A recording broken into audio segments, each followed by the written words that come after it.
Olá! Bem-vindos a mais uma conversa aqui no nosso espaço. Hoje o tema está pegando fogo. A nova Lei de Licitações, a 14.133, e essa virada dela para o digital nas compras públicas. Isso aí. A gente vai tentar entender como é que os procedimentos viraram assim preferencialmente eletrônicos, né? Exato. Porque isso mexe com a rotina da administração, claro, mas, olha, impacta demais quem quer vender para o governo. Com certeza. Fornecedores precisam ficar muito atentos. Para nossa conversa, a gente deu uma olhada em vários materiais, tipo cartilhas de órgãos de controle, manuais que explicam além em detalhes. A nossa missão aqui é meio que desmistificar esse mundo eletrônico. O que mudou de verdade, quais são as plataformas-chave, como é que fica a segurança e os perrengues, né? Sempre tem os desafios dessa transição. Sempre tem. Prontos para essa análise? Vamos lá. E olha, é fundamental ver a 14.133 não só como uma atualização, mas, assim, como um marco mesmo.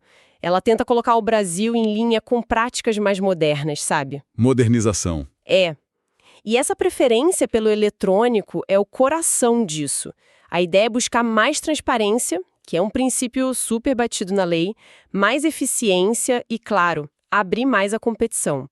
É uma tentativa de criar uma cultura digital nova para as licitações. Falando nesse preferencialmente eletrônico, na prática isso quer dizer o quê? Acabou o papel de vez, então? Olha, quase isso. A lei fala lá no artigo 17, né? A regra geral é tudo eletrônico. O presencial virou exceção da exceção mesmo. Ah, então ainda pode ter presencial. Pode, mas assim, tem que ter uma justificativa muito boa, muito bem explicada pela administração. E mesmo se rolar presencial, a sessão tem que ser gravada em áudio e vídeo. Entendi. Ou seja, mesmo na exceção, a tecnologia está lá para garantir que tudo fique registrado, transparente. Essa mudança para o digital tão forte, ela deve ter objetivos bem claros, imagino eu. Quais são os ganhos que se espera com isso? São vários e bem importantes. Primeiro, agilidade. Pensa só em tirar aquelas pilhas de papel, carimbo para cá, documento para lá.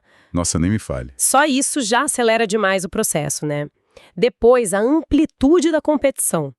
Com a licitação online, uma empresa lá do Oiapoque pode competir com uma do Chuí sem precisar viajar, sem precisar ter um escritório local, só precisa de internet. Isso é muito bom, abre muitas portas. Democratiza muito o acesso aos contratos públicos. E, o que é fundamental, a transparência. Fica tudo registrado digitalmente, disponível para consulta. Isso dificulta demais, sabe? Conluio, fraude, favorecimento. Fica tudo mais às claras, num bom sentido. Faz sentido. Mas para segurar essa operação toda online, precisa de uma base tecnológica forte, né? Uma infraestrutura digital. A lei pensou nisso? Pensou e criou o que a gente pode chamar de coração digital da nova lei, o Portal Nacional de Contratações Públicas, o famoso PNCP. PNCP, esse nome está em todo lugar agora. Tá mesmo. Tá lá no artigo 174.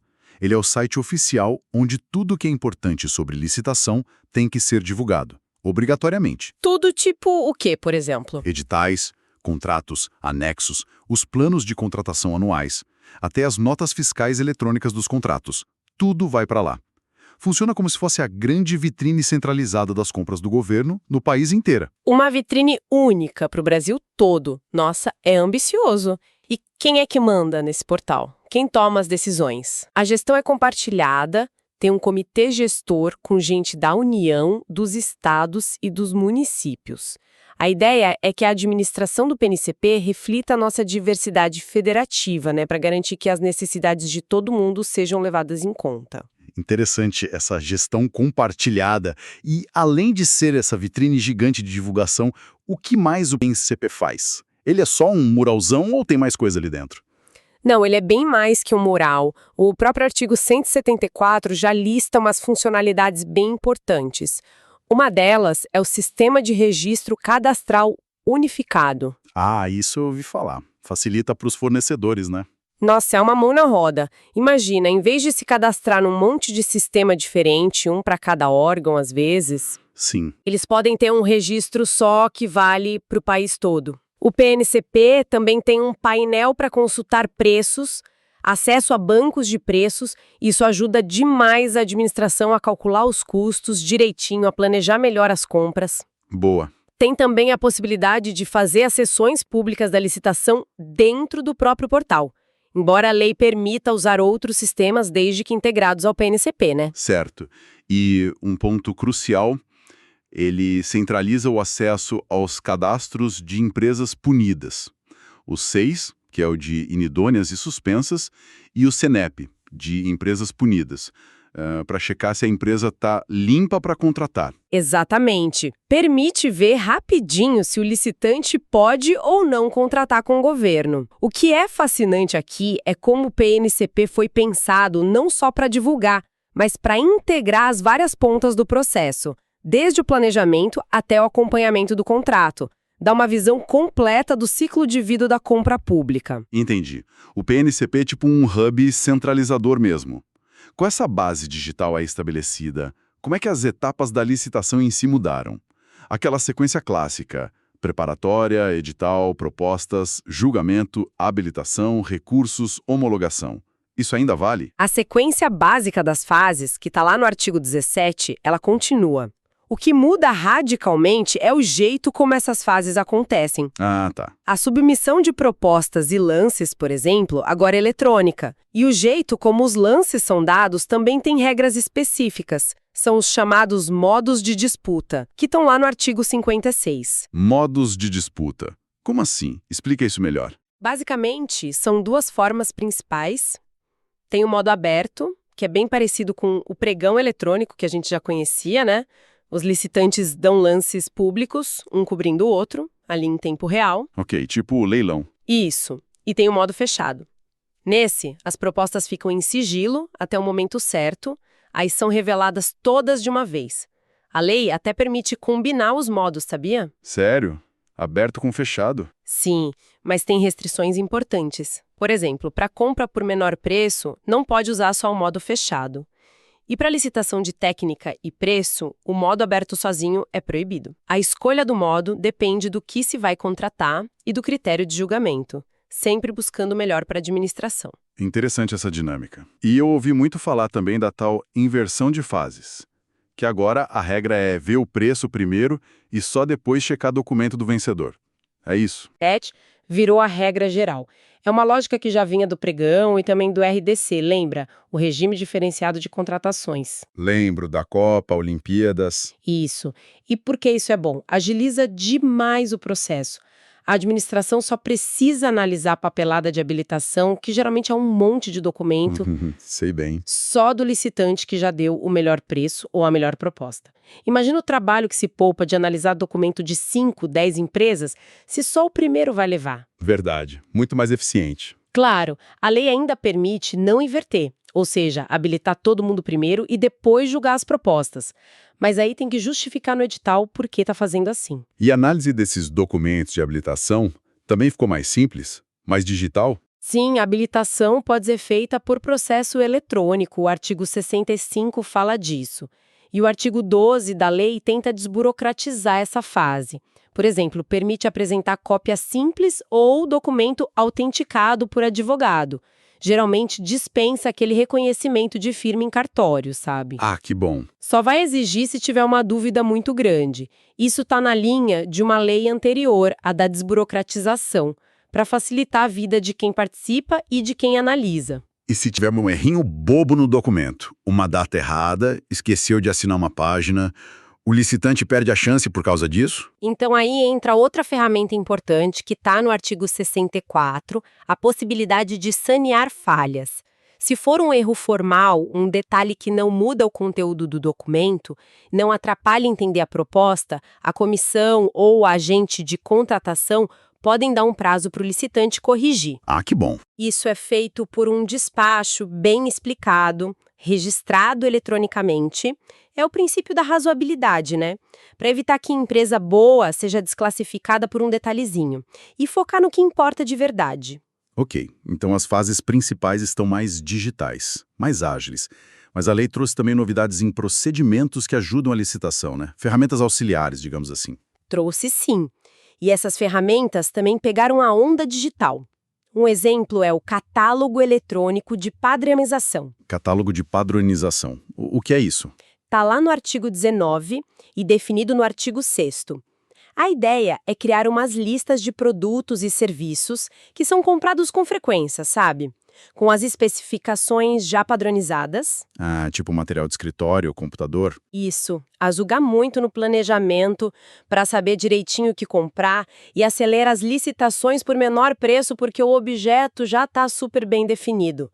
Os órgãos podem criar seus catálogos ou usar o catálogo federal, que fica lá no PNCP. Padronização parece ser chave para a eficiência mesmo. E o tal do credenciamento, como é que ele funciona nessa era digital? O credenciamento é outro procedimento auxiliar bem interessante. Está definido no artigo 6º e detalhado no 79. Ele não é uma licitação para escolher um vencedor só. É um chamamento público para habilitar todos os interessados que cumprirem os requisitos para fazer um serviço ou fornecer um bem. Como assim? Quem for credenciado pode ser contratado pela administração quando precisar.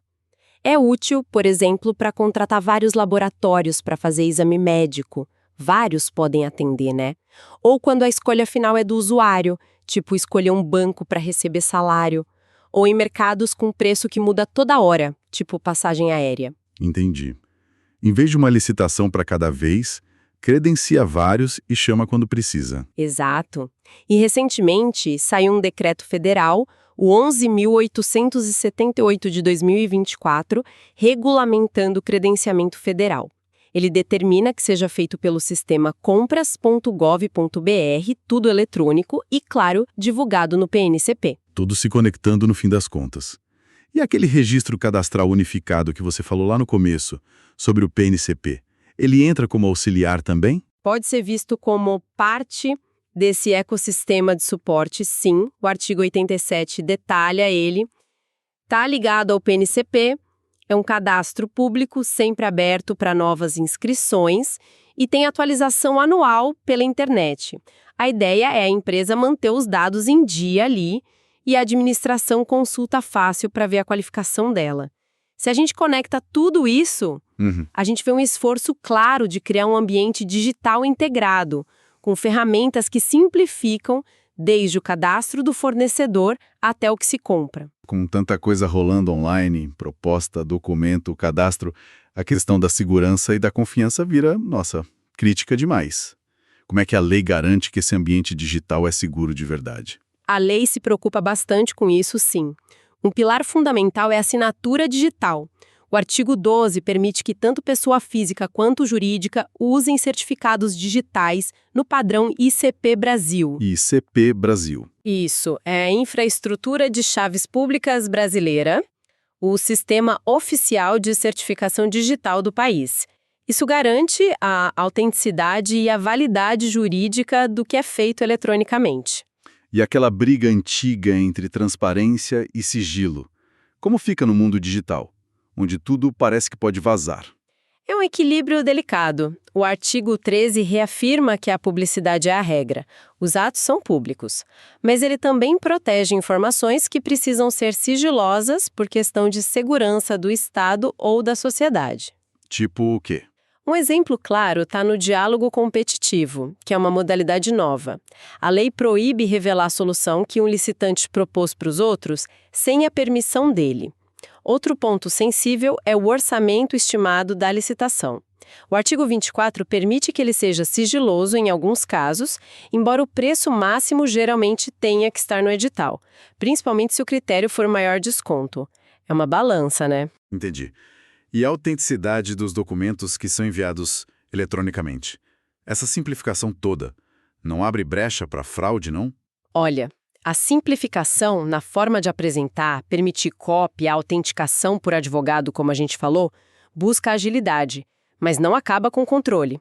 A administração sempre pode pedir o original ou fazer diligência se desconfiar de algo.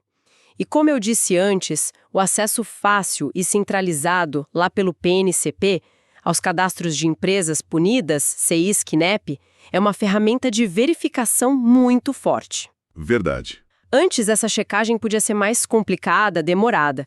Agora está ali, na ponta dos dedos do gestor.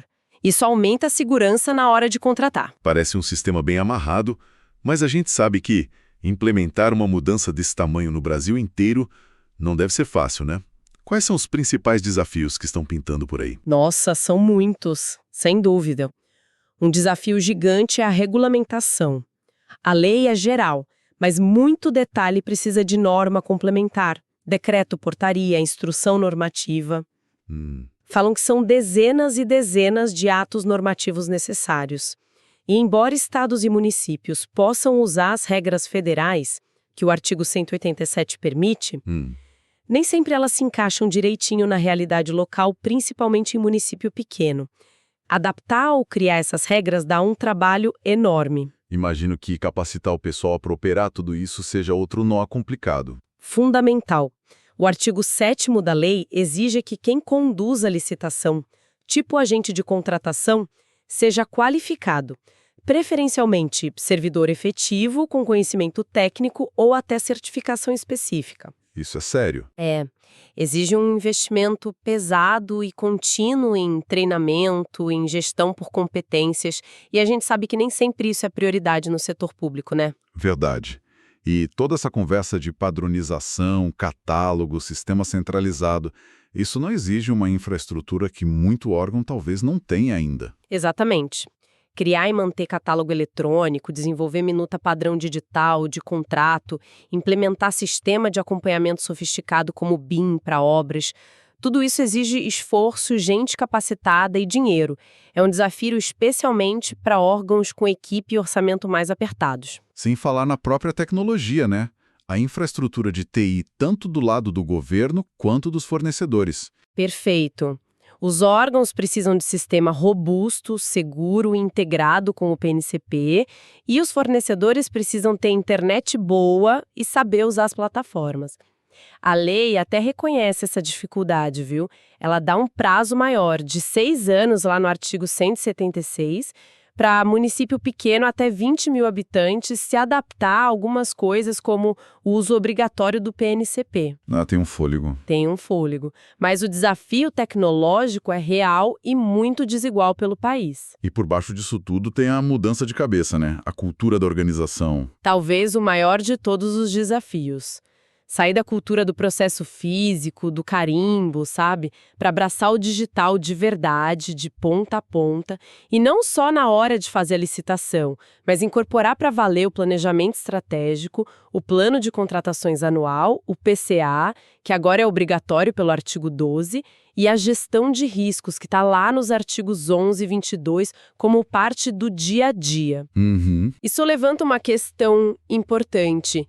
Como é que a gente garante que toda essa digitalização que tem benefícios claros não acabe criando novas barreiras, novas exclusões? Boa pergunta. Como garantir que o pequeno fornecedor ou o município com menos estrutura não fique para trás nessa corrida tecnológica toda? Muitos pontos cruciais mesmo. Vamos tentar amarrar aqui os destaques principais dessa nossa análise. Primeiro, ficou claro que a nova lei abraçou o eletrônico como regra, né? É o caminho preferencial. O Portal Nacional de Contratações Públicas, o PNCP, virou a grande plataforma central, essencial para divulgar e, opcionalmente, para realizar as licitações. As fases-chave da licitação, proposta, lance, habilitação, recurso, foram redesenhadas para acontecer online, na maior parte das vezes. Surgiram novas ferramentas digitais, tipo os catálogos eletrônicos, e procedimentos como o credenciamento eletrônico para modernizar a gestão de compras. A segurança disso tudo depende de tecnologia, como assinatura digital, regras claras sobre o que é público e o que é sigiloso, e de ferramentas de controle integradas como o acesso aos cadastros de sanções. A implementação completa disso tudo enfrenta desafios grandes. Precisa de regulamentação, de capacitação de gente, de investimento em tecnologia e, talvez o mais difícil, de uma mudança profunda na cultura administrativa. Então, o que tudo isso significa no final das contas? Qual é o saldo dessa transformação digital tão forte nas contratações públicas? Olha, o potencial de impacto é imenso.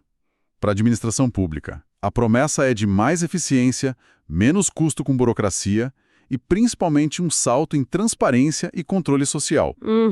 Para o mercado, significa a chance real de ter mais fornecedor participando, quebrando barreira geográfica e, quem sabe, aumentando a competição e a qualidade do que é entregue. Mas, claro, nada disso é automático. Exige um esforço de adaptação muito grande dos dois lados. Gestor público tem que se qualificar, tem que regulamentar, tem que investir. Fornecedor tem que aprender a usar essas plataformas novas, esses procedimentos. E o controle, né? Agora também digitalizado, baseado em gestão de risco, como fala o artigo 169 com as linhas de defesa, continua sendo a peça-chave para garantir que os objetivos da lei, que são contratar bem e usar bem o dinheiro público, sejam alcançados de verdade. Foi uma análise bem completa mesmo dessa revolução digital que a NLC trouxe para as licitações no Brasil. A gente passou desde o porquê do eletrônico ser preferencial até os obstáculos bem concretos da implementação. E só para deixar uma provocação final para o pessoal que está ouvindo, a lei não digitalizou só procedimento. Ela também deu uma ênfase enorme no planejamento com a obrigação do Plano de Contratações Anuais, o PCA, e na centralização de informação no PNCP. Como é que a gente pode usar esses elementos digitais não só para mudar o jeito como o setor público compra, mas para transformar o que e por que ele contrata?